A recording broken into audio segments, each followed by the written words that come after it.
Listen, child, as y'all can see, I was ready for bed. All right. I had just got off the live with Scotty with the boys not out. Y'all go around there and get you a piece. And I tied my hair up, wrapped it up, tied it up. Um, y'all know how we do. And I was getting ready for bed. And I forgot Belle Collective was coming on, and I said that I was gonna watch it. And I had caught it just the time as it was coming on. And y'all know I love y'all because it's 1 o'clock in the morning. And y'all, yeah, y'all are getting this review tonight. So then that way tomorrow, the only thing I gotta worry about is the Love and Marriage Huntsville, which is Love and Marriage Huntsville. The continuation of the season comes on tomorrow at 8 o'clock. And the live is gonna be tomorrow night at 9:15. So definitely make sure that y'all are there. So, Girl Belle Collective, this is season 2, episode 7, Not Model Behavior. So, the episode continues where it left off at, and that was with Megaphone being called out for all of her fakeness and her fugaziness, and all of the rest of this and all of the rest of that. So, Letitia tells IKEA in the middle of all of them arguing, Letitia decides to come out of her mouth and tells IKEA that didn't nobody want her because no didn't which they didn't nobody want her because don't nobody want her because she was born into a family that didn't want her. And IKEA talks about why that comment really made her feel away and why it cut her deep. And don't get me wrong, y'all know I don't see it for IKEA like that. But even I wouldn't have went that low. And I don't think that what was said really constituted for all of that. I just feel like this is Letitia's way to make sure that she comes back on this show because, like I said before, those brunches are bullshit. I felt like this situation that she got going on with Glenn is bullshit. And I just feel like, she's doing what she got to do to stay relevant and to keep her spot up here on this show. That's just honestly how I feel about Letitia at this point. So, and I still like her, but Letitia, that's just how I feel about you. I do. Straight up. So the ladies agree to stand in a shit from now on and just agree to disagree. But we all know that that's bullshit. Megaphone, you're messy. You're messy as hell. And I'm glad that you got called out. So much so to the point where Letitia had to call Marie, and then Marie had to get involved in the shenanigans and let it be known that they heard through you that IKEA called them ugly. Now IKEA says that she didn't use the word ugly. It was something about are there girls there that are that are pretty like her or whatever the case may be, which can insinuate that you're calling people ugly. And that is the way that Tambra took it. I mean, that is the way that Letitia took it. That is the way that Marie took it. No matter how you try to slice it, Tambra, first of all, Tambra, you had no business going to them telling them that anyway. But then again, you're on a reality show. You don't have much going on because what you got going on with you and Damon is bullshit. All right. I feel like this situation about you and this baby is bullshit. I feel like, and don't get me wrong, I like the season. I do. I like the season. But I'm not gonna sit over here. You know what? Fine. You know what? I'm not even gonna do this show like that. I'm finna restart this. I'm gonna restart this, and I'm just gonna pretend that this is really going on, and that is not for a storyline. Retract everything. Retract everything. Hold on, y'all. Abort mission. Abort mission.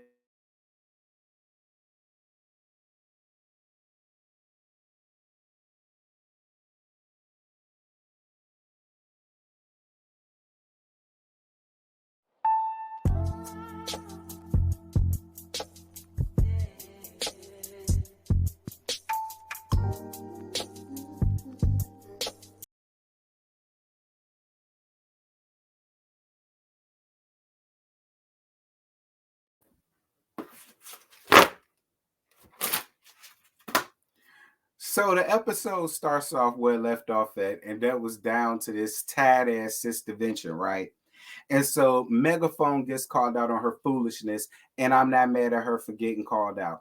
I'm not mad at Letitia for going around there disturbing Marie and all of her lupus flare-ups that she claims she got.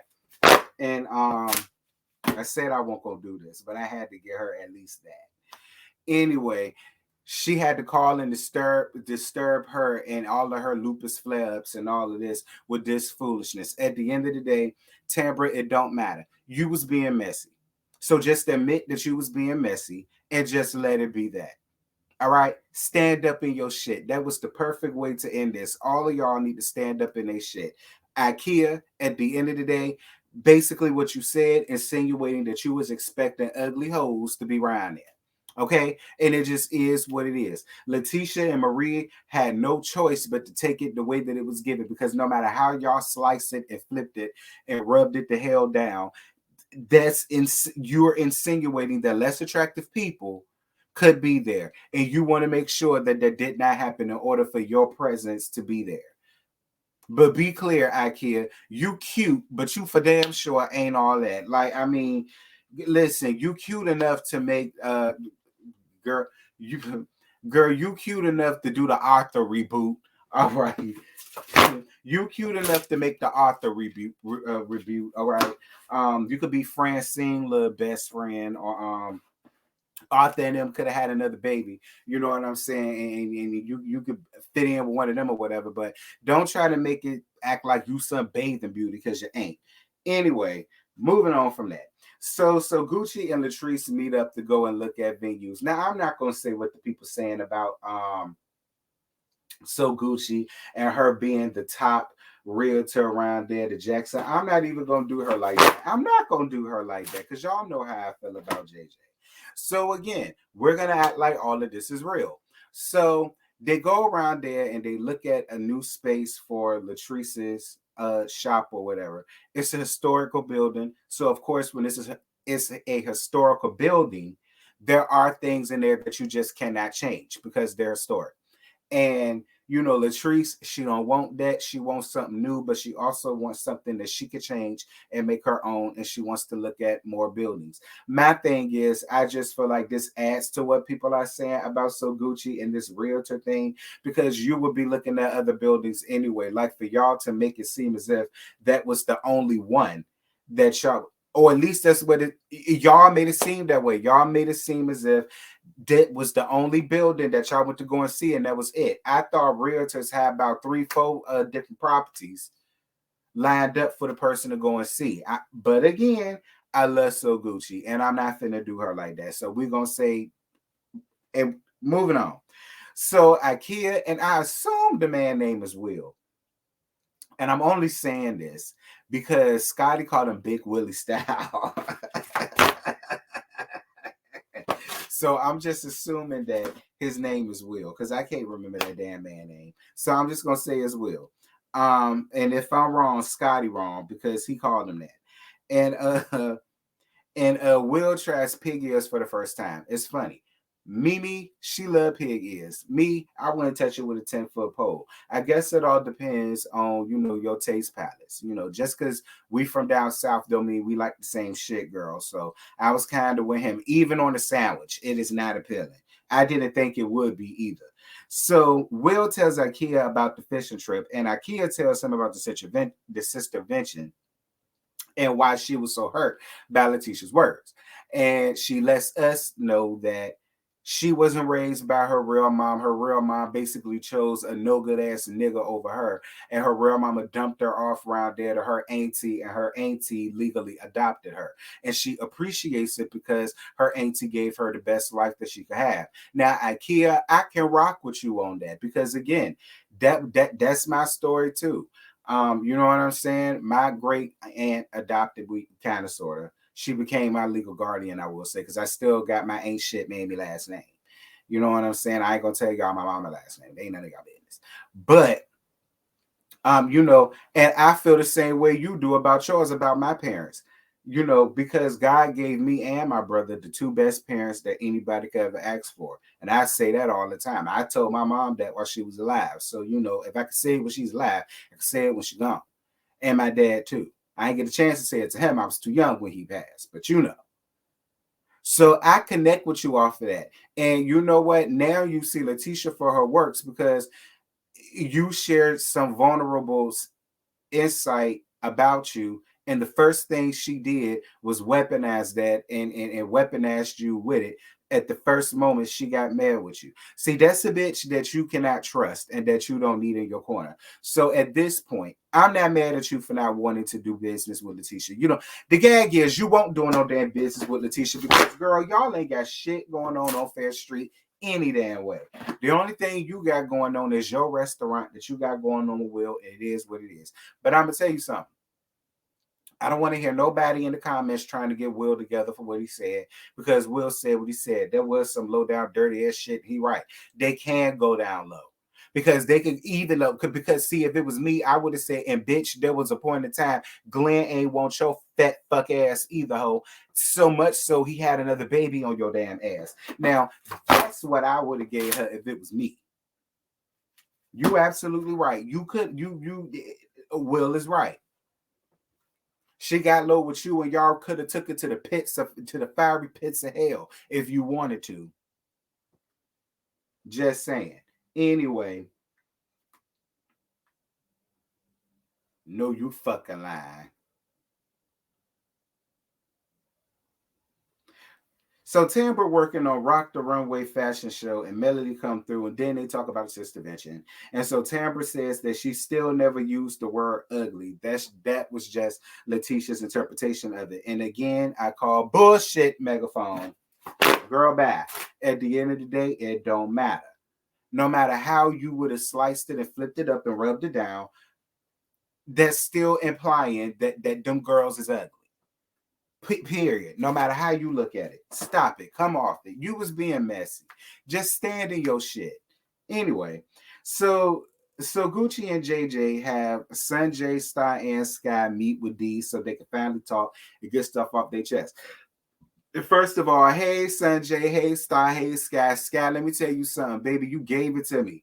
At Nationals, I was all here for Sky. Sky, I'm here for you. I'm here for you, Sky. I see it for you this season, and you gonna be captain next season. I see it. I see it because Golden Girls ate the field down, bitch. I was here for it. Anyway, so look. Jesus. I know that it's gonna be some shit in the comments after I say what I gotta say about this situation and what D tried to pull to get her point across. I just see it for what it is. And I don't want nobody to get mad with me because at the end of the day, we can't tell D how to feel. I just feel like she on some bullshit. And we're gonna get to what in just a second. So D feels like when her mama met JJ, her mama made it all about JJ and his girls, and she kind of felt, well, she threw her brother in there too, that her and her brother felt like they was being pushed to the side. I don't know how you feel like your mama can push her chair that she pushed out her ass to the side for three girls that she didn't. For me, I kind of and you know what? I can relate to this. When I was in the 8th grade, my mama, she met a guy. I'm not gonna say his name. I ain't gonna dox him. But my mama, she met a little friend or whatever that she was with for a nice little for several months. Several months. And he had children too. 3 boys. And they tried to integrate us. Now, don't get me wrong. He had a son that was a year younger than me. So me and him, we was tight because we was close like that. We was in the same age. And he had 2 other older sons. I was cool with them too. It wasn't forced or anything like that. And we did get along. It wasn't a problem. But it didn't get to a point where we had to like move in together and all the rest of this stuff. But I can relate to a parent getting into a relationship with another person who is a parent and who have kids, and y'all try to intermingle the kids. I know what that's like. Now, for me, it wasn't bad, but I know my situation is different because they didn't get married and live together and so on and so forth. You know, but and for me, D, I just feel like that's something that you need to get at your mama with because you was a little girl. You was a little girl. All right. All of y'all were little girls when y'all met, and it was cool at first. And then, much like Sanjay said, when y'all two in particular became teenagers, things changed. And for you, you said that wasn't it. You said you feel like ever since they got together, you felt like it was you against them, and that everything with them was fake. And how one time y'all was supposed to take showers together or whatever the case may be, and they told you you couldn't use their soap because you was dirty or something like that. You said, and you felt like the only reason why they was doing that to you was because of your color. And I'm gonna be real with you, and this no shady, because that's your experience, and I can't take that away from you. If you said that's how you felt, that's how you felt. But me and Sanjay had the same feeling. Mm-hmm.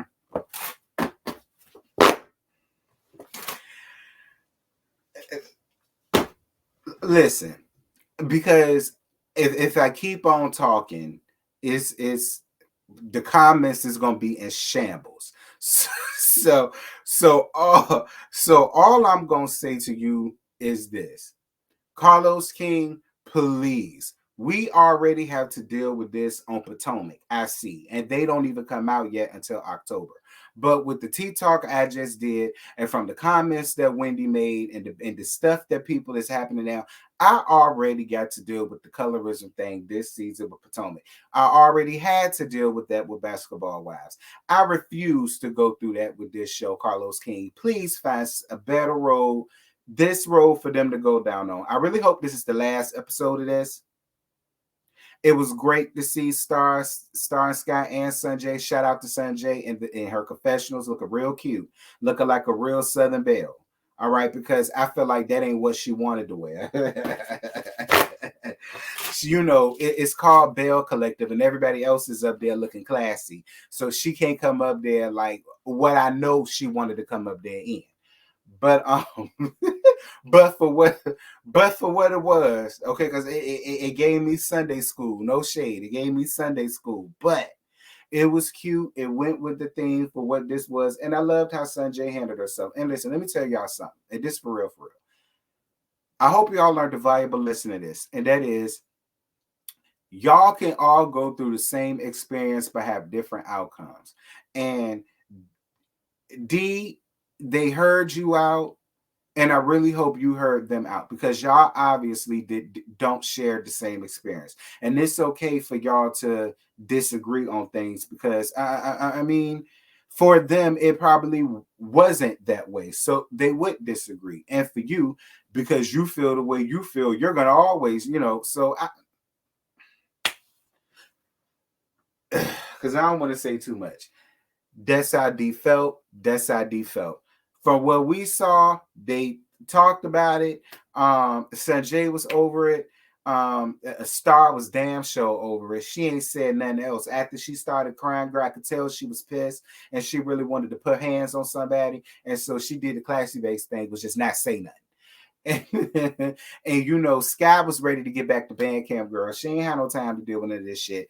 Like, I appreciate the scene because I mean, after 7 episodes, we finally get something from JJ and So Gucci. But I'll accept it. But this whole colorism thing, Carlos, please. Y'all ain't got but a few more episodes left in the season any damn way. So good, we ain't got to deal with it. Anyway, moving on. Rock the Runway fashion show. This is going to go by real quick. So Letitia shows up with Glenn, but makes it very clear she's only here with Glenn because this was for charity. So I'm assuming he already paid for his seat, so he showed up. Again, I'm choosing to go through this saying that what they have going on was real because what I really want to give them is this. But whatever. Since we faking it till we make it, I'm gonna fake it through this review. The Sonic Boom show up. Yes, God to the Sonic Boom. Shout out to Jackson State and the Sonic Boom of the South, the Summa Cum Laude bands. Do y'all hear me? I go up for Jackson State. And shout out to the J sets that we saw. And shout out to Priscilla Bench. Y'all know we live for Priscilla around here. Shout out to her. I saw you, girl. Male and all her legs, hips, and body. Okay, Melanie got a body on her. It wasn't meant for that dress. I don't know. The dress didn't do it for me. I would have loved to have seen Melanie in something in something else that wasn't that. I don't know. I just didn't like her in that. I would have loved to see her in something else. But she got a lot of body, honey. I was for it. And so JJ throwing money on stage while So Gucci is walking on it. And I'm just sitting here like the ghetto. Listen, y'all know I love JJ, so I could talk about him. JJ, you don't have to be center of attention all the time. You know, I preferred you just staying in your seat. You walking up behind her throwing ones. I mean, I don't know. The way Tambra built that fashion show up, I just don't feel like that was the time or the place for that. You know what I mean? It's like you always want to be the center of attention. And it was cute for Bring It. But up here, let the women be the center of attention. Like you just sit in your seat next time, JJ. And that's all I'm gonna give you.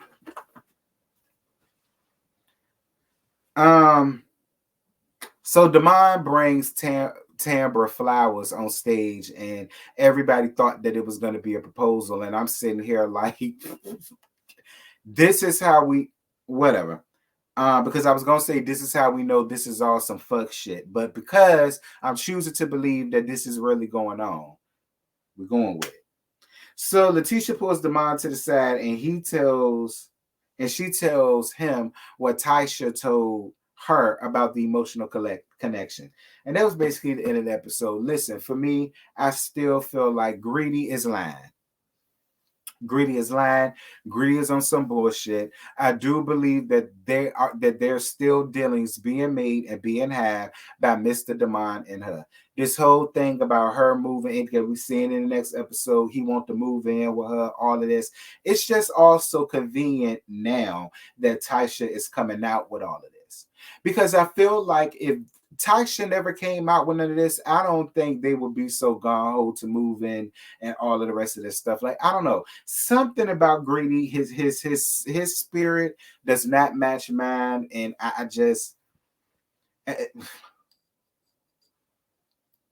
feel like Megaphone ain't being all the way real with some of her shit either. You know what I'm saying? Anyway, y'all, that's it. That's all I got. Because if I keep on talking, I'm just gonna call it all out, and I don't want to do that because it's entertaining, and I love Carlos. But anyway, y'all drop down in the comments. Y'all let me know what y'all thought about tonight's episode, and until tomorrow for the Love and Maris Huntsville season 4B episode 16, I believe it is, live, that's already up and at them. It's displayed on the channel, so go on ahead now and set your reminders and go on ahead and give me a like now. It is greatly appreciated. It's going to be tomorrow night at 9:15 after the episode, so definitely make sure y'all there, and we gonna gag. And that's it. That's all I got. I ain't got no more. I'm going to bed, girl. Bye.